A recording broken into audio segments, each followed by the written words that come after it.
Today, I'm going to show you exactly how I build a high performing culture with my overseas team. I'm Zach. I'm the founder of Talented. We place talent overseas for 7 and 8 figure entrepreneurs. I have my own team based in the Philippines right here. We do $1 million a year in revenue on Amazon, and at Talented, we made over 25 placements as of today. Now, there's three main things I attribute my culture with the team to. The first one is public praise. Now, you hear a lot about this in like corporate jobs where people don't hear any praise. In fact, they only hear when something is going wrong and it's silent when things are going well. So I do basically the opposite of that. My best example of this is through our daily wins channel in Slack. Everyone has access to this. Everyone can and does post in it, and it's all just stuff that we can be proud of. Even the small wins, like a successful call or our sales navigator limit for the week. And so we all are seeing publicly the inputs the rest of the team is putting in so we can want to be better because of that. The second way is through life coaching. Now, if you've been able to hire team members, then you have some sort of know-abouts about how to get your life in the right direction. And so I use that to help my team be at their best. And so we have a whole personal performance report I have them do at the end of every month. There's a lot of stuff about the business, long-term goals, that kind of stuff. But I think the most crucial part here is section 4, the personal development section. So it asks them questions like, what are you going to do to develop yourself further this month? What habits do you plan to make?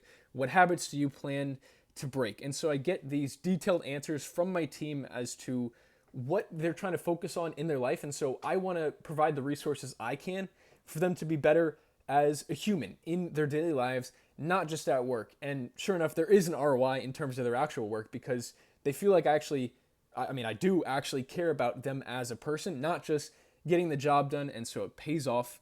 Overall, they know that I'm in their best interest inside of work and outside of work. The third way is through one-on-ones. Now, we talked about public praise. One-on-ones are a great place to give private praise, recognizing them for the things that they do, the tasks that they've done well on a one-on-one basis. They know I'm not just doing it for the show. And then we have a quick little guideline here that we follow. So what's going well for you? What's not going well for you?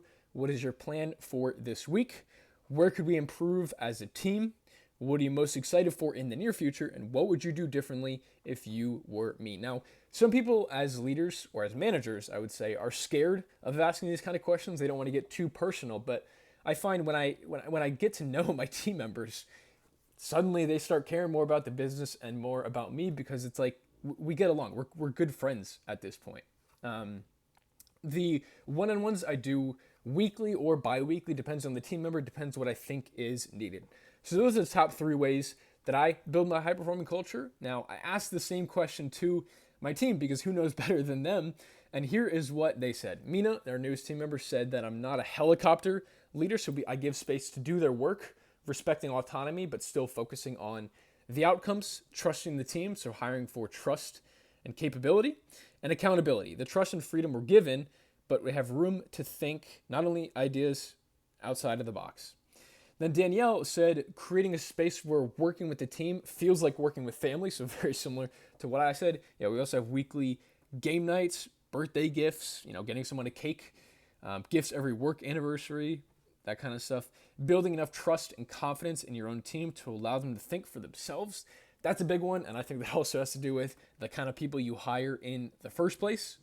And then instilling integrity. That's a pretty good one. So seeing you apologize too when you make a mistake help with that. Yeah, showing that I'm human and make mistakes as well. So great words from Mina and Danielle. So I hope this gives you a little bit of insight on what I do to build a high-performing culture. Maybe you can take these ideas, implement them into your own business. If you want your own killer team like this that can give you these kind of insights, then there's a full video breakdown on what we do, how we can help your business in the description below, or click right here. I appreciate watching this one to the end, and I'll see you in the next video.